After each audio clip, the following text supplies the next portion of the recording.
Blog Talk Radio.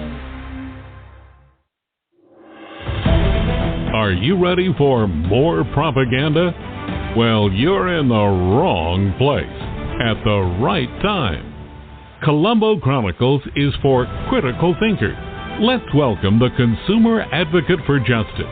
Here's the Rose Colombo. It's Colombo right here for you. It's Wednesday. Happy Wednesday, everyone. And I want to say, wake up, America. Is the American dream on the verge of the American nightmare? That was a phrase I coined back in 1989, believe it or not, on AM/FM radios in Southern California. And now we are on podcast because of the advanced technology, which makes it a worldwide listenership, because people can listen on YouTube, a new channel, by just typing in Colombo Chronicles, and you have a wonderful list of human interest stories and fiction and political satire and self-help and coaching and just about any topic you can think of by experts. Some are from around the world, but mostly from America, and as well as authors with their special expertise in their coaching or their books or their script writing associated with Hollywood movies that you love. What would we do without writers, right? Well, today we do have a very special guest, and he is an author. And he is a writer, obviously, so like myself. And his name is Allan E. Parker, Jr. And we have a topic that is controversial and always has been since the law was passed. And he put out a book that you are going to be very, very interested in and want to share with your family and friends and maybe give as a gift. I am pleased and honored, he says, to announce the launch of his new book, The Lord Called Him to Write, Reversing Roe versus Wade, My Journey with Roe, Doe, and God. He wrote the book to glorify God, to give praise and glory to his name, and to extol him for the mighty work he did to reverse Roe versus Wade, which is a very controversial topic in America and around the world. So all proceeds, he says, goes to the Justice Foundation. We'll ask him some questions about the foundation as well as his book and his background in just a moment. But first of all, I wanted to tell you about my book that is an International Irwin Award winner, and it's also been considered for film. It is political satire, and it's right along these lines of depopulation. The name of the book is Obamasaurus, and it is a legacy of how the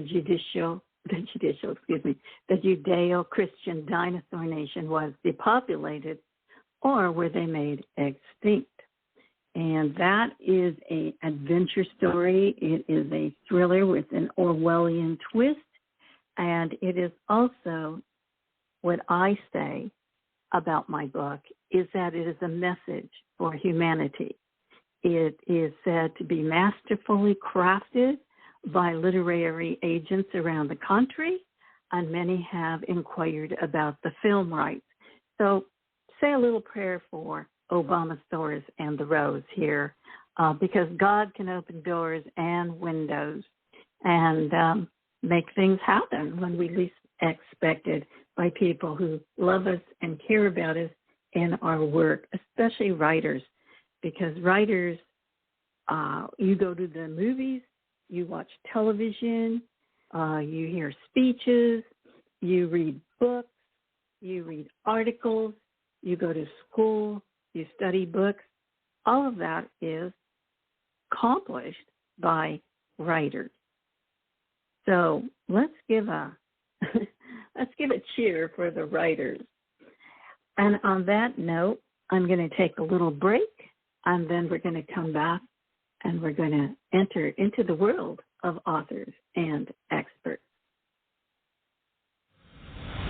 Obamasaurus, the new book by Rose M. Colombo, is an updated version of a political satire that reflects the political roadmap of today's world, written with an Orwellian twist. Will humanity survive or suffer depopulation or extinction? Obamasaurus by Rose M. Colombo, available at Amazon.com.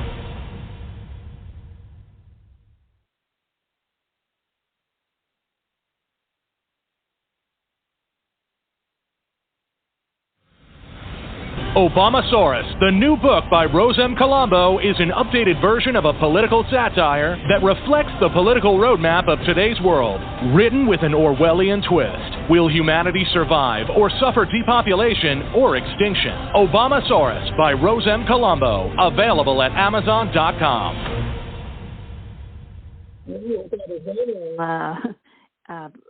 Experience right there with Obamasaurus, so maybe that is an omen, right?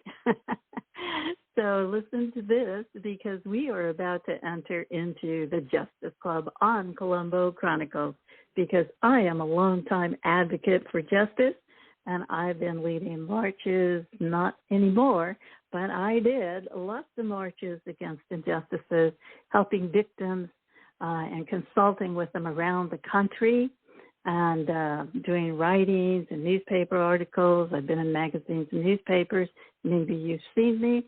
And if you haven't, well, that's okay too, because now you're listening to me. So God bless you, because our fight back for justice is so important. The Justice Club is back on Colombo Chronicles Live podcast. Join Rose Colombo at noon and find out what tips she will provide in a world of little justice.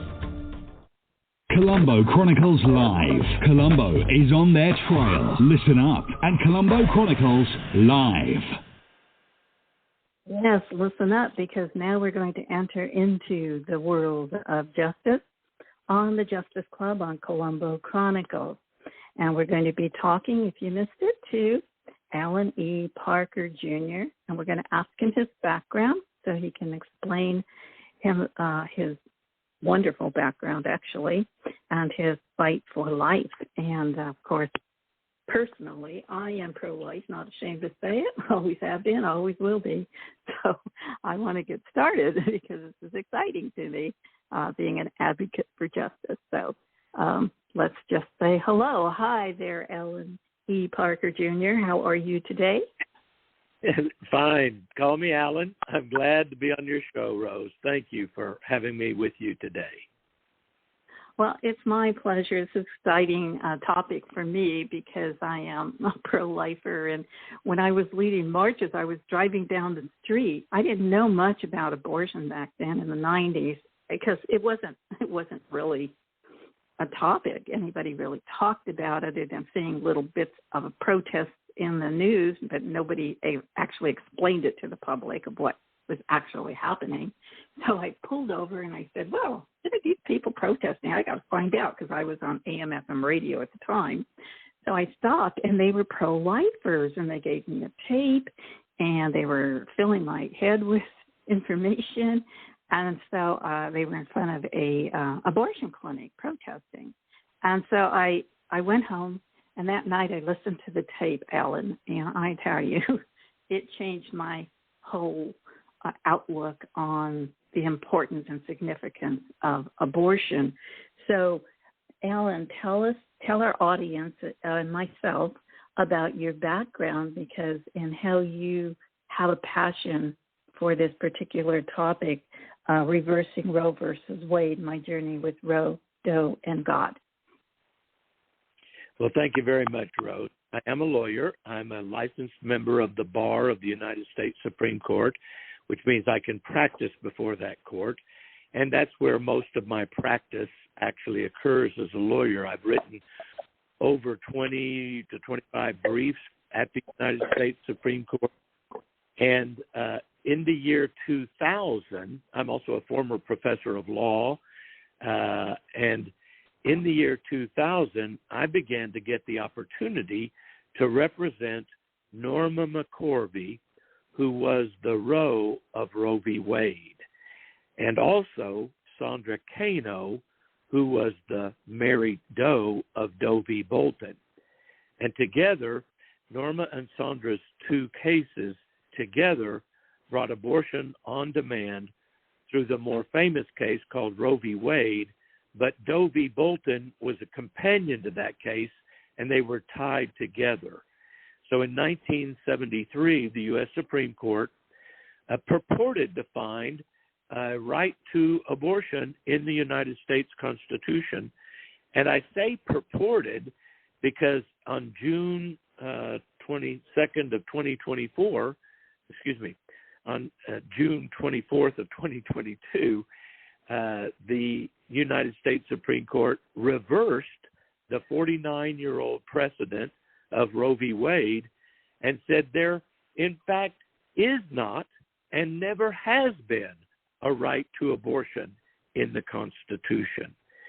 And we began to have the opportunity in 2000 to represent Norma and Sandra, and both of those women wanted to reverse their own cases at that time. But believe me, in 2000, nobody thought that Roe v. Wade would ever be reversed in America. But you've mentioned justice. One of the arguments we made in the case is that abortion is a crime against humanity, and the Supreme Court has committed crimes against humanity before. When I mention these two today, I think everyone in your audience, no matter how controversial today's issue is, they'll all agree slavery and segregation were also crimes against humanity that were once sanctioned by the U.S. Supreme Court. And what is a crime against humanity? When the government withdraws legal protection from a class of human beings, that's a crime against humanity. And everybody can think of something in the past that they agree is a crime against humanity. The term actually comes from the Holocaust, but we didn't use that in our arguments because the Supreme Court didn't do that. But the Supreme Court upheld slavery as being an indelible part of the Constitution in a case called Dred Scott before the Civil War, and it was so outrageous that many people think it caused the Civil War. And then even though the Civil War ended slavery, then in 1896, the Supreme Court again created a crime against humanity by one of its decisions. And in Plessy versus Ferguson, they upheld segregation. Again, they withdrew legal protection from the class of human beings, African Americans, and said they're not going to get equal protection. They're going to get separate but equal. And they made up a rule that wasn't in the Constitution. And for 54 years, until Brown v. Board of Education, that was the law of the land. It was enshrined in the Constitution. And the segregationists shouted, segregation forever, segregation forever. But in 1954, the Supreme Court said we were wrong. Segregation should never have been in the Constitution, and we reverse our wrong decision. We're not creating new rights for African Americans. Those were in the Constitution. But today, 1954, we're reversing Plessy, which was 59 years old. So what did the Supreme Court do? Pretty much just the same thing. In 2022, June 24th, when they reversed Roe v. Wade, they said, we were wrong. The Supreme Court was wrong. We withdrew legal protection from children. We thought we were helping women. We didn't know about this better remedy that applies today. But we say we were wrong. And abortion is like segregation. And that's one of the arguments that we made and that Justice Alito even asked and said to the Solicitor General of the United States. He said, was Plessy versus Ferguson wrongly decided? And we can ask your audience members that. Was segregation wrong, even though the Supreme Court said it was in the Constitution and the law of the land? And everybody today knows that was wrong. So then he asked her, and the Solicitor General of the United States, Elizabeth Prelogar, said, yes, Your Honor, it was wrongly decided from the beginning. And then he said, well, if someone had come to us 8 years later and asked us to reverse our case, should we have done so? And of course the answer is yes, but she hemmed and hawed and couldn't say that because they were arguing that Roe v. Wade was the law of the land, settled forever, a super precedent, and could not be set aside. Finally, she said, well, Your Honor, this court has never overturned a major decision without a substantial change in law and circumstances. And that's when Justice Amy Coney Barrett jumped in with one of our second arguments and said, doesn't the safe haven law eliminate all burden of parenting that Roe v. Wade was so concerned about? And she hemmed and hawed, but the safe haven law does eliminate all burden of parenting. And you called this case a controversial case and a topic, but I believe the arguments that were made and the new safe haven laws in all 50 states are going to end the abortion wars in America, and they're going to make slavery and, they're going to make abortion as unthinkable as slavery and segregation are today for three basic reasons. I'll just kind of conclude with this. And these were in our briefs, and these were the arguments that the Lord God told us to bring to the court. And I want to go back over that beginning, because that's the amazing thing. God gave us a promise he was going to reverse Roe v. Wade. He told us how to do it.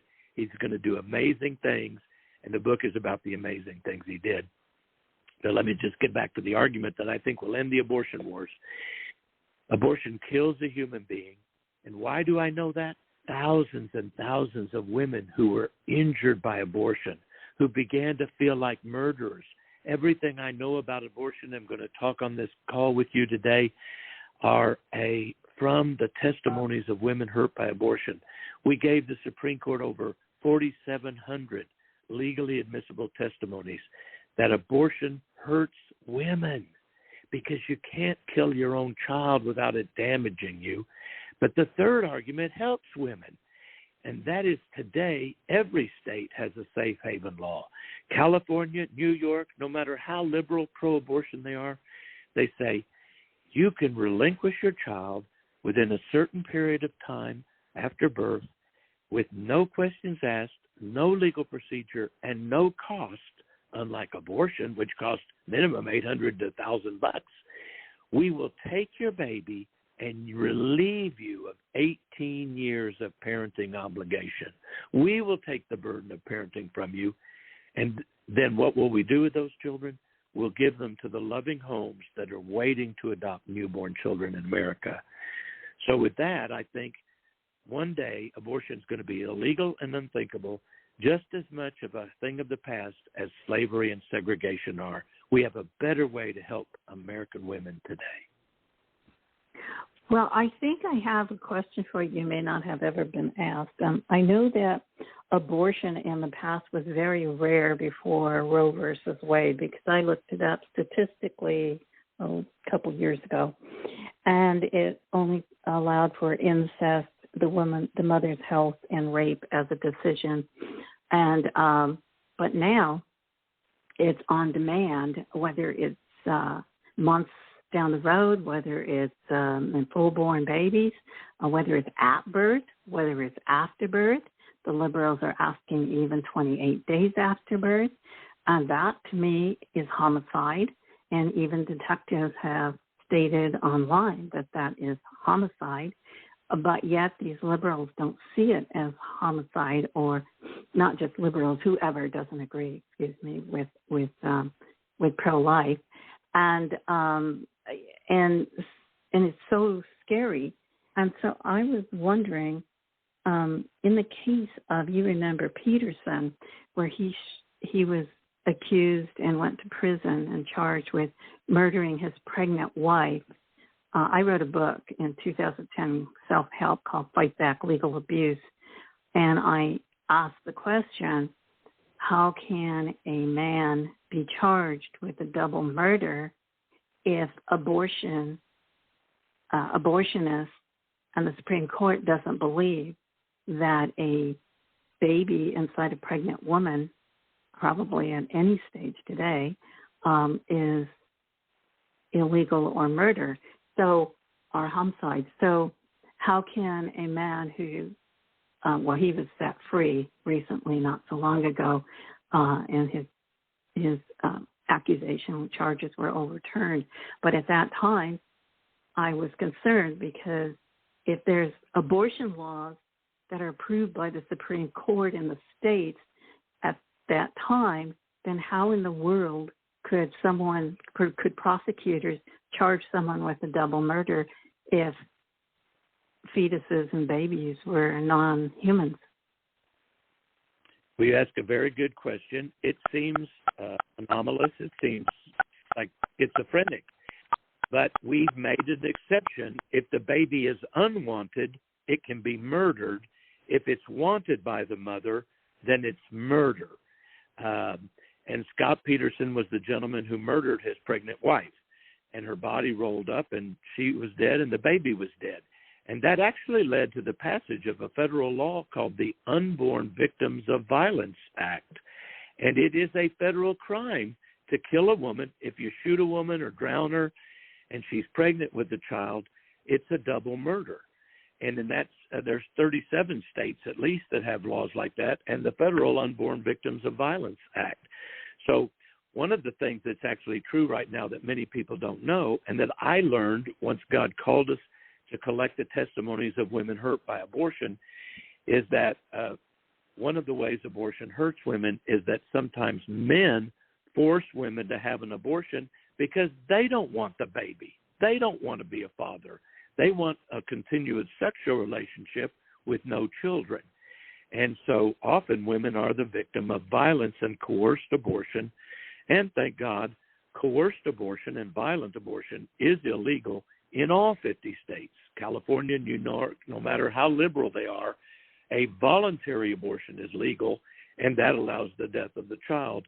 But an involuntary abortion is illegal in every state. And if you kill that child in 37 states, you can be guilty of murder or fetal homicide. So going back to the book and the call the Lord gave us in 2000, we got the opportunity to represent Norma and Sandra.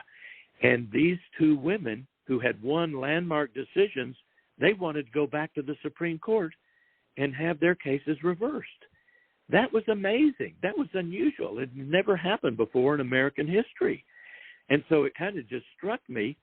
And a few years before that, in 1998, some young female lawyers, women, recent graduates of law school, came to me and said, we want to do something to help protect women and babies. We want to stop abortion. What can we do? And at that point, Roe was the law. We said, well, there's not much you can do except maybe regulate abortion facilities to protect the women's health, because there weren't even sufficient regulations. In 1998, women who'd been hurt by abortion began to come to the Justice Foundation. Their uteruses had been punctured. They had sterility problems. They'd almost bled out and died. And it was just horrible physical complications. That was our first indication of the dangers of abortion.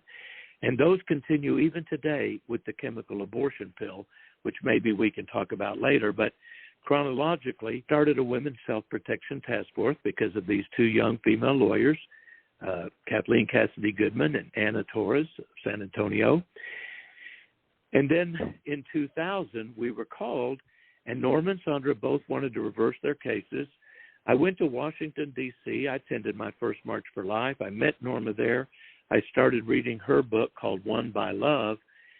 And in the way back, when I was in the Dallas airport, it hit me that Norma and Sandra could file their own Rule 60 motions to set aside their case. That's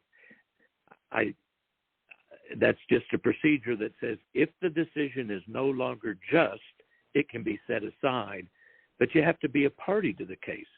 So only Norma and Sandra and the states of Texas and Georgia, which they had sued to strike down their abortion laws, only those four groups could really file the case. And Norma and Sandra are one of them. So I got that idea in the Dallas airport where Norma was from, and I am a Christian. I'm not ashamed of the gospel in any way whatsoever. I was sort of raised in a Catholic family. I married a Presbyterian and became one by marriage. But in about my 29th year of life, I really surrendered my life to Jesus Christ. I really realized there was a God. I realized I'd been running away from him, and I decided to surrender to the Lord. I said, whatever you want me to do from this day forward, I'll do. And that dramatically changed my life. I believe that's when I became born again and passed out of death into eternal life, because Jesus died on the cross for me. But it did dramatically change my life. That's when I became a professor, and then we had this opportunity in 2000 to represent Norma and Sandra. So then I began to pray. Oh, I said, Lord, is this really you? Nobody can overturn Roe v. Wade. I said, Lord, it's the biggest brick wall in the law. Nobody can get through this. We lawyers called it the abortion distortion. And I really wasn't doing a lot of pro-life work. I told the lady attorneys, I said, well, you all can do that under our umbrella, but you don't do this unless you're called. And so I was praying, how can anybody break through? And Lord, do you really want us to do this? And we prayed for 30 days. And about the 30th day, on February 11th of 2000, we began to get the firm answer of the Lord. And that day, Sandra Cano, who was the Doe of Doe v. Bolton, the companion case to Roe, called me and asked me if I'd represent her in this other case. And I said, I'd be happy to do that. And also I said, I believe that you could file your own motion to set aside your own case of Doe v. Bolton directly. And she said, Mr. Parker, that case has been a doom on my shoulders since the day I got involved in it. And the book describes in great detail these incredible circumstances, which we then, and the book has her sworn testimony, along with Norma McCorvey's sworn testimony that we gave to the Supreme Court. Hers was a story of fraud and deception on the court. She was purported to want an abortion and didn't think she could take care of a baby. And instead, during the pendency of the case, they packed her suitcase. They said, tomorrow you're going to go into the hospital in Georgia and get a therapeutic abortion, because at that time, if 3 doctors agreed you needed an abortion for your health, you could get one. And she said, no. And she took her suitcase and fled to Oklahoma during the pendency of the Doe v. Bolton case to avoid having an abortion. And they said to her, well, if you come back and don't say anything, we won't make you get an abortion. And so she didn't have an abortion. She didn't want an abortion. She fled to have an abortion. And that was really my first contact of someone trying to coerce a woman to have an abortion, because they thought she needed the abortion. They didn't think she could handle a child. And it's true that some of Sandra's children had been taken from her by Child Protective Services, but she wanted those children back. She'd never dreamed of taking the life of a child. But she was quiet. She didn't say anything. The court only knew her as Mary Doe. And in the oral argument, one of the judges even said, well, what does it matter whether she's real or not? We will assume these facts are true. And that really cut Sandra to the heart. She said, it does matter. I'm a real person. And in 1988, she came out publicly to say, I was the Doe of Doe v. Bolton, Mary Doe. That was me. And the book details her incredible struggle to unlock her own records. Her own lawyer, her own pro-abortion lawyer, fought to keep her from unsealing her own records, which were supposed to be for her protection. But when she wanted them unlocked, the lawyers were protecting themselves. So this is an incredible story of fraud and deception on the court. That's in the book, all documented, and a very little-known story. So I said, my gosh, this is fraud on the court. And that night, I came home. My wife gave me a little book called The Bed's Too Short and Other Spiritual Essays. And it says, if you get this book, then you better go with God or you're going to be too cramped. Because Isaiah 28:20 says, the bed's too short and the covers are too cramped. Not one you get here much preaching on, but the next morning I got up and read it. So this is what it says. And think about this from someone who wasn't looking for this passage. God, do you want me to overturn Roe v. Wade?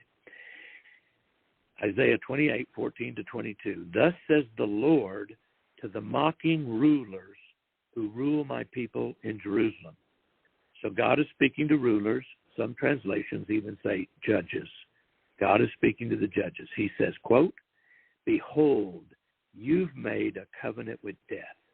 You don't think the overwhelming scourge will reach you, because you've covered yourself with fraud and deception. Wow. I just got tingles because that's what Roe and Doe are, a covenant with death. 60 million people plus have died because that agreement with hell, that agreement with the grave entered into by the highest court of our land. And God calls it a covenant with death. I was just shocked. Later, I found out the abolitionists of slavery had called the Dred Scott Supreme Court decision, enshrining slavery in the Constitution forever, they thought, a covenant with death also. So this was a historic phrase in the Bible. I'd never heard it before.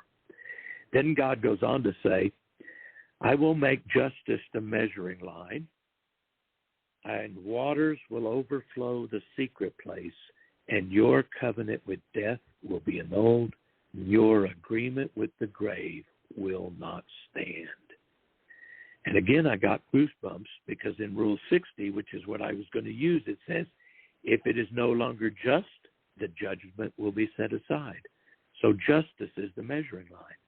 And the waters overflowing the secret place were the tears of women as they filled out these affidavits. Because at the same time, the Lord had told me, collect the testimonies of women hurt by abortion. You have to get the testimonies to the court.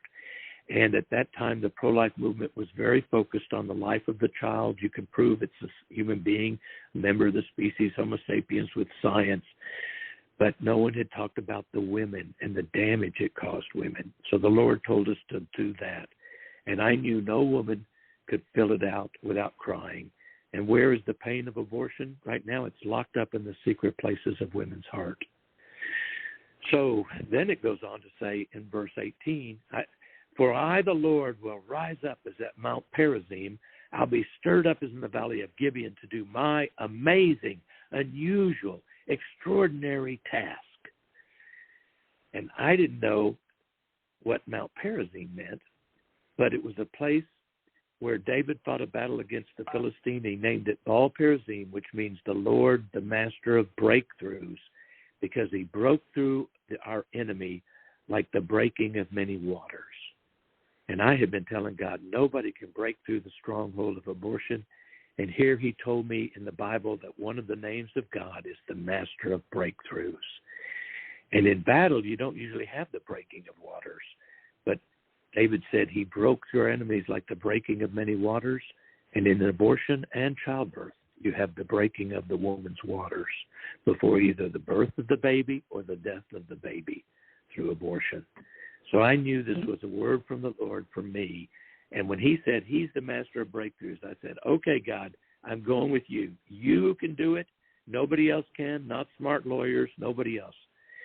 So then the rest of the book kind of chronicles the amazing things that happened to get this done. Just think about it.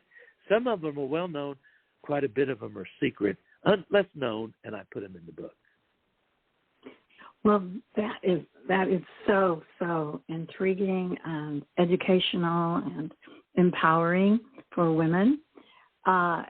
This is amazing. This is amazing that God is working, because I had stated that you said 60 million. I had read 70 million somewhere down the road.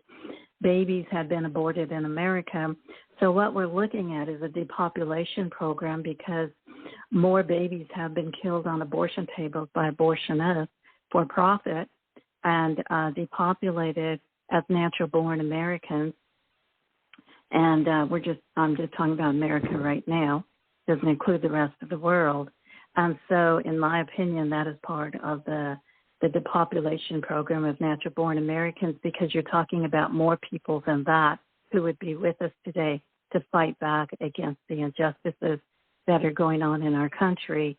And we have not only more natural-born Americans that had been killed and on the battlefields during the Vietnam War. If you lined up all those babies, imagine, or piled them up, how high would they reach? And I think about these things, and nobody thinks about these things much because it's uncomfortable, and maybe people feel guilty, maybe they're sad or whatever. But we have to think about these things because these are human beings. They would have been natural-born Americans, and it wouldn't be just 70 million people, Ellen. It would be their children as their DNA, the God-given DNA, as their generational children and grandchildren being born to preserve this great nation that is the only nation, one nation under God, and the only nation that says that, to my knowledge, constantly. It's part of our social society, and at least it was until recently. It's a little more difficult today.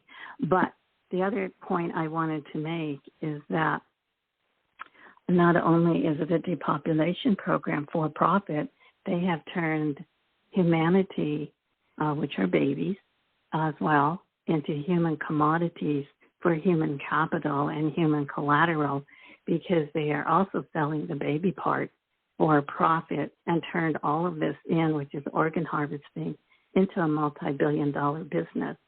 And nobody's talking about this. And it is a multi-billion-dollar business, along with a depopulation program of natural-born Americans. And there are 6 countries in Europe who are now, their birth rates are so low, they don't even expect them to exist in the future. Because without babies, we have no future. What do you think? That's absolutely right. I use the more conservative figure of 60 million plus because that's what's admitted by the industry, but they don't even record all the abortions that do occur. The number is much higher. And it is a depopulation. It's choosing death over life. And when you do that, you can bring death into your country, just as the women who've had abortions tell me they bring death into their bodies. Abortion is the only place where a murder occurs inside a woman's body, and it's like a covenant with death. Some women feel it instantly as soon as they get in there and it begins. Some women try to jump up and get out of there, and sometimes the doctor won't let them do it. Sometimes they said immediately, my God, what have I done? Other times, sometimes they feel relief that the crisis that made them feel like I had no choice but abortion is over. And there can be temporary relief. That's something that they admit. But then also the occurs. And I'm going to tell you some of the stories women have told me. For example, a woman aborted her first child, and they told her it's just a mass of tissue. That's one of the ways the abortion industry lies. You could say all of us are just a mass of tissue, but that's false, misleading. There's more to human beings than a mass of tissue, even though we are tissue and bone and blood. But anyway, they say it's just a mass of tissue. One woman said when she went in for her second child to have a sonogram done, they said, okay, we're going to show you the sonogram. They said, we're going to listen to the heartbeat now. And she said, there's no heartbeat. There's no heartbeat. Oh, yes, the nurse said, it's time. We're going to let you hear it. They told me there was no heartbeat. There's no heartbeat. And she realized that she had killed her own child with a heartbeat when she heard the truthful testimony of a sonogram recording her son, or revealing her son or daughter's heartbeat. That's one of the reasons the abortion industry has opposed sonogram bills all across the country, even though medical practice requires them to do a sonogram to see how many babies there are that they're going to kill so they can remove all the body parts. Now, another thing they tell you is 10 minutes, you'll never have to think about it again. I remember Tina from Georgia telling me this. She said, that woman lied to me. There's never been a day go by I haven't thought about my child. Women have nightmares. They have drug and suicidal thoughts, and they get into drug dependencies. They allow men to abuse them because they feel worthless. Sometimes they overreact and become overprotective mothers. Sometimes they have sexual dysfunctions because they're afraid so desperately of getting pregnant and perhaps killing another child. Another woman remembers she went to get the abortion because she was a single mother with one small child. And a friend took care of the baby for her while she went to get the abortion. When she got home, her friend offered her the baby. And she said, no, no, no, no. And she ran into her bedroom crying because she realized she had just killed a baby. And so she became unable to bond with her other child. And that's called attachment disorder. There's a host of psychological problems. The British Journal of Psychiatry has reported on these things. The abortion industry ignores it. Even the U.S. Supreme Court has said in a case called Planned Parenthood v. Casey that abortion could cause devastating psychological consequences to women. That was the Supreme Court in 1992, but does the abortion industry tell them that? No. There are going to be billions of dollars worth of lawsuits against the abortion industry, just like the tobacco industry eventually got. They were hiding the data for decades, and yet it was killing people and injuring them. They're going to face a host of lawsuits in the future. But this is one of the amazing...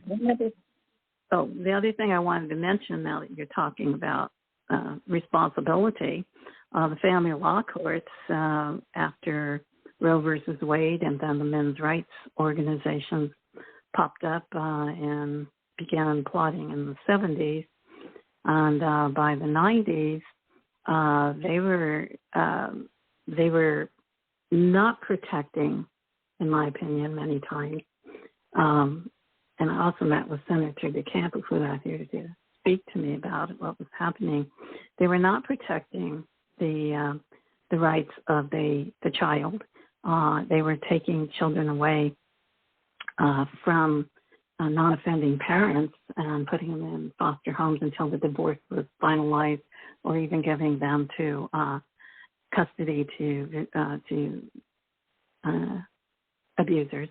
Let's just say that, and taking the child away from the mother. Well, my thought on that was they were diminishing the phrase that we always believed in, that the sanctity of the baby, the sanctity of motherhood.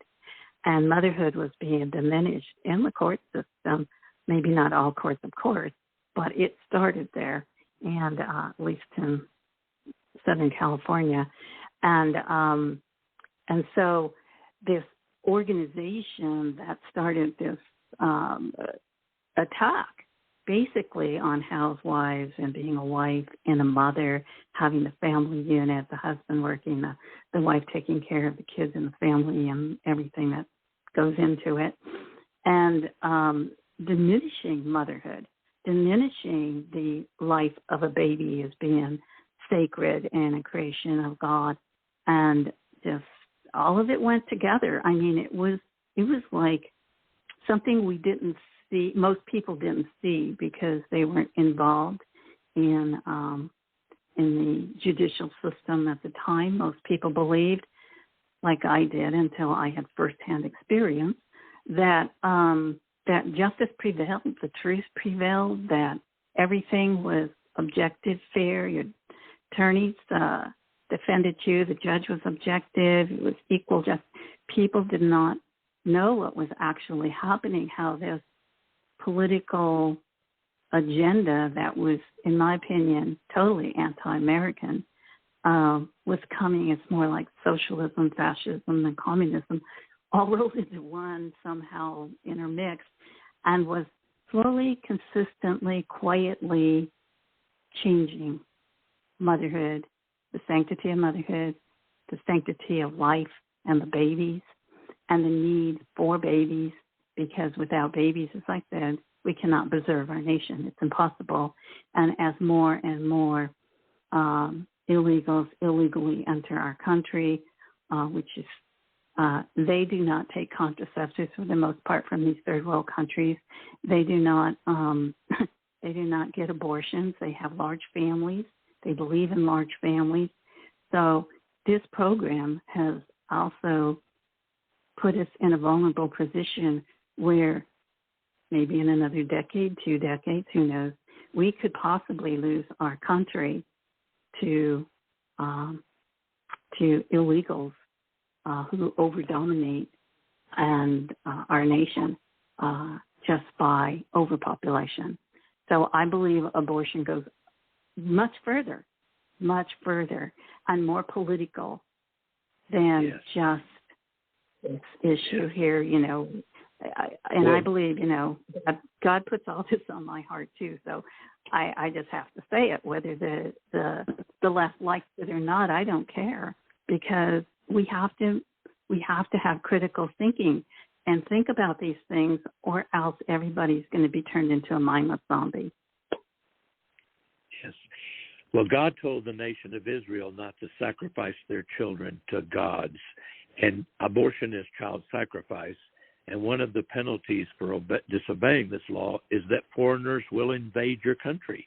And eventually, Jerusalem and Israel were overrun, because that's what God says will happen to you if you don't repent. And our nation needs to repent.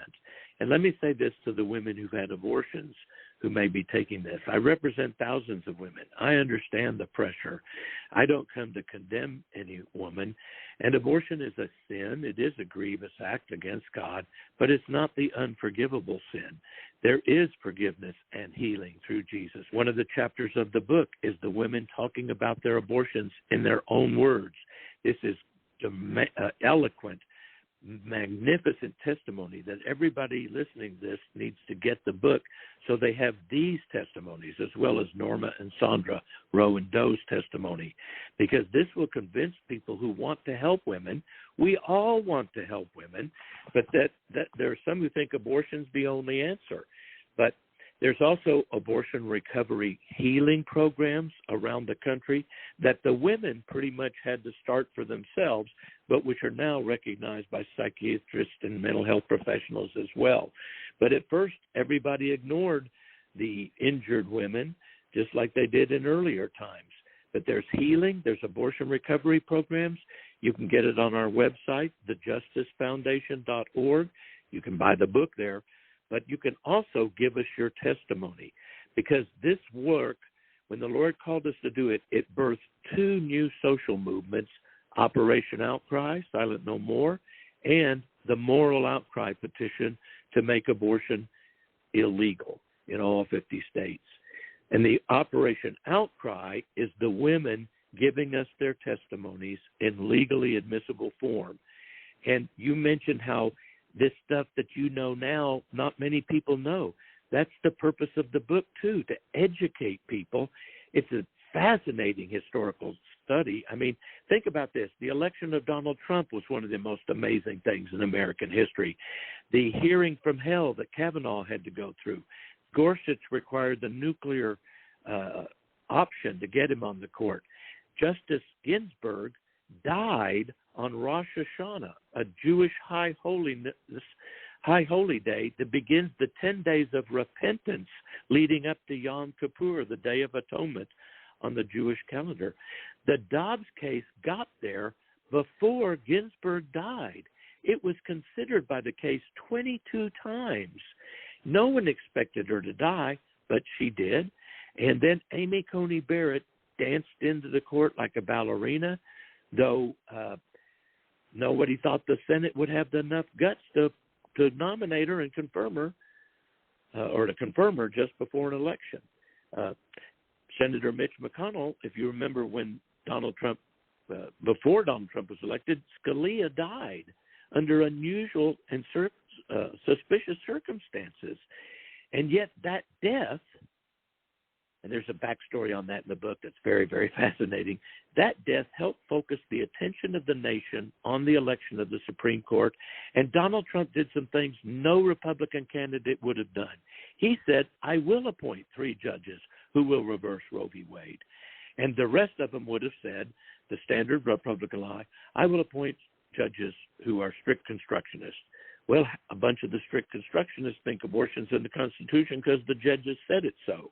But that's not what makes the Constitution. And I want to say this. Our book then, the Operation Outcry Women, moved into being the Moral Outcry movement to reverse Roe v. Wade, which was done. In the Dobbs case, we had over 500,000 signatures in our brief in the Dobbs case. People told me that could never be done. There's an interesting little story where the clerk kind of tried to object. I made a good argument. We got people praying over the weekend, and on Monday, the Supreme Court clerk's office called and apologized to me for not filing the brief and said, we'll get everything done and fixed for you, Mr. Parker. So God did it. No one had ever filed a petition like this with the Supreme Court before. They said it could have been done. But in 2017, there's this amazing testimony in the book about Melinda Thibault, the founder of the Moral Outcry petition, coming to me and say, Al, has anybody ever done a Supreme Court petition asking the court to reverse Roe? I said, no. She said, can it be done? I said, well, there's no rule against it, so yes, I think it could be done, because we have a right to petition the government for redress of grievances. And it was the Supreme Court who created this crime against humanity, not the states, not Congress. The court did it. So it had to be the court who fixed the problem they created. And there was a book that came out that very same year where signed by with Justices Gorsuch and Justices Kavanaugh as co-authors with 8 other judges of a book called The Law of Precedent on how to overturn Supreme Court decisions. So we had this book authored by 2 members who were just judges at the time, but then got on the Supreme Court that said what I was doing was a proper way, because one of the reasons was if the decision has been met with general dissatisfaction, protest, or severe criticism, then it's a good reason to overturn it. And by calling it a crime against humanity, that is severe criticism. So it's a crime against humanity. It hurts women. There's the safe haven law today. No woman has to parent a child if she doesn't want to. We can help women by saying, don't kill the baby. Don't hurt yourself. Please give us the baby at no charge to you. It's free, unlike abortion. And it doesn't disproportionately kill black children as abortion does, because blacks are only about 10% of the population, but they're 30% of the abortions. We're killing our black population. The black population became the second largest minority because they kill more of their children. But that's because Planned Parenthood targets them, and Planned Parenthood is racist. Margaret Sanger was a racist. Current employees of Planned Parenthood have sued them for being racist, and even their president has admitted that they're racist past. They've changed the name of the street in front of their national headquarters from Margaret Sanger Avenue to something else to cover up their racist past. So we're moving forward. This book will help you. You can become a member of the Moral Outcry at themoraloutcry.com, and we're going to present these 3 arguments along with the argument that there are no unwanted children. Remember when we said if it's a wanted child, we don't kill it?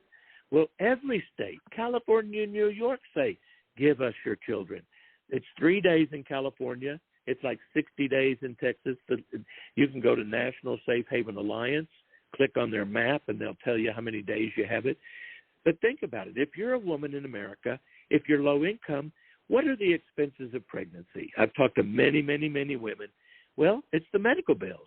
You're living where you used to live. You're eating what you used to eat, maybe some clothes as you grow larger.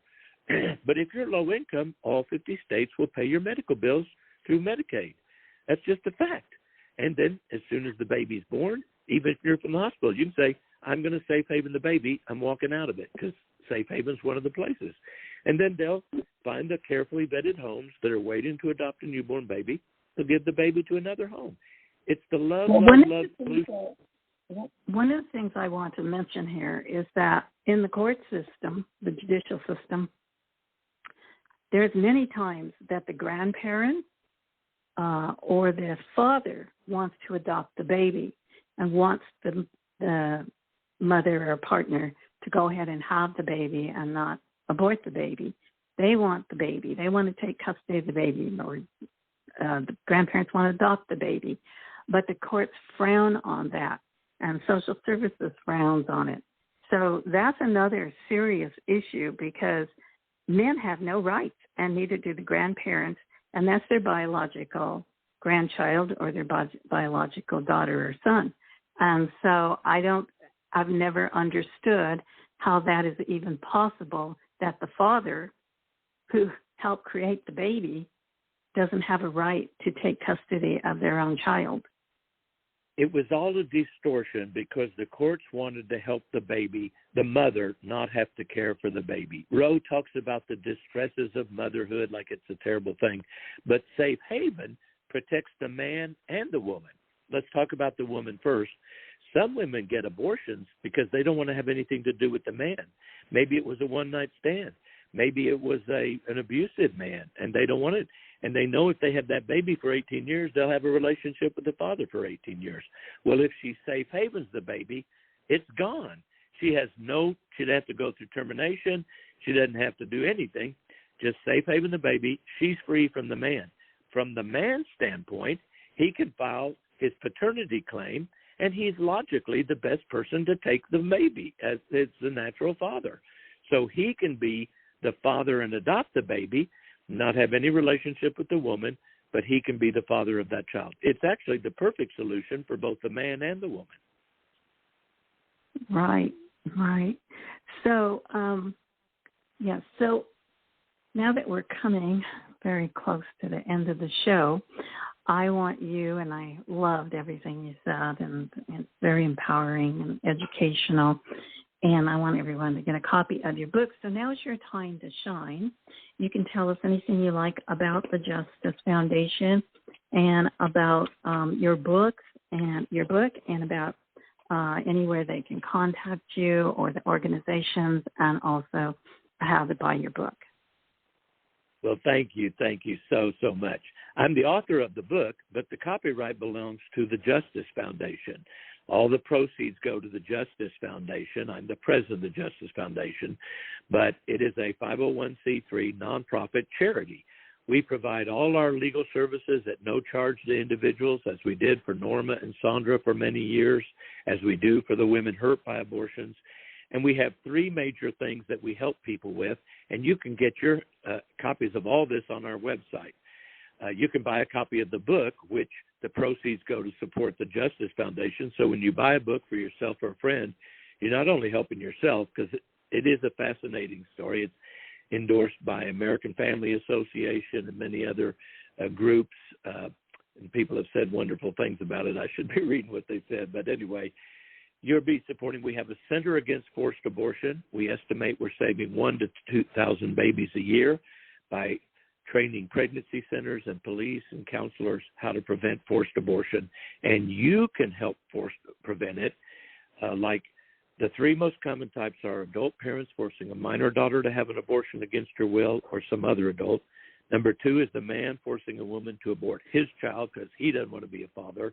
And number three is human trafficking and prostitution. We have a Center Against Forced Abortion under us on our website. You can get all the legal materials to stop that yourself, because knowledge is power. Number two, Operation Outcry. We have about 5,000 testimonies, but our goal is to get 10,000 testimonies. And if you've had the abortion pill, we'd like to have your testimony. We'll protect your identity. You tell us whether to use your full name, first name, or initials only. If you haven't told your family, we recommend just use your first name, and we'll protect it when we file it, but it's legally admissible. The abortion pill is worse than surgical abortion for two reasons. Number one, when the doctor does it, you feel like somebody else is responsible, and he's told you it's not a human, and you don't know what's going on. But when they give you the pills, you go home, administer it yourself, you become the abortionist. This is what women tell me in their mind. You feel much more guilty. And then the second thing is, when the doctor does it, you don't see the baby.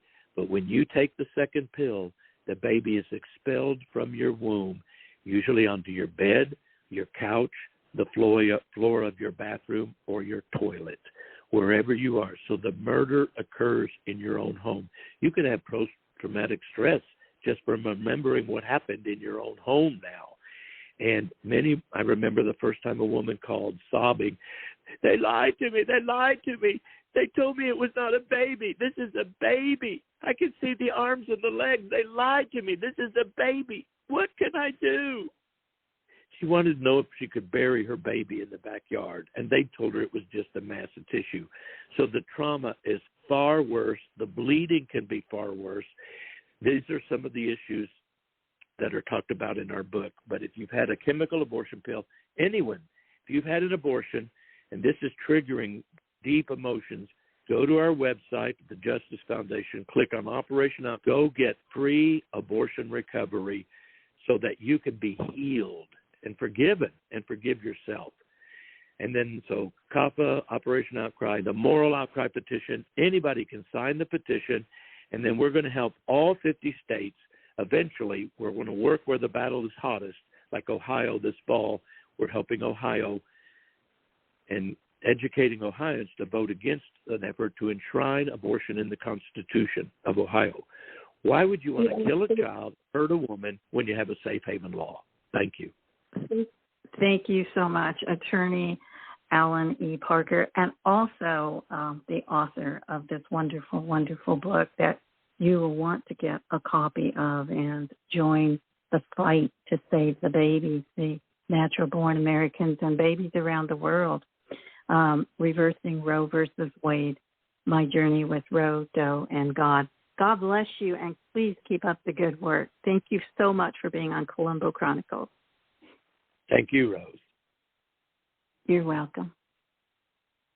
And Attorney Allan E. Parker has left the building, and be sure to support pro-life and give life to the mother and the baby, because we don't even know how many women die on the abortion table who are sent to the emergency rooms. There's no records of those. And because I tried to look it up, so maybe this Justice Club will start publishing statistics on the adverse effects of having an abortion. It's not as simple as people think.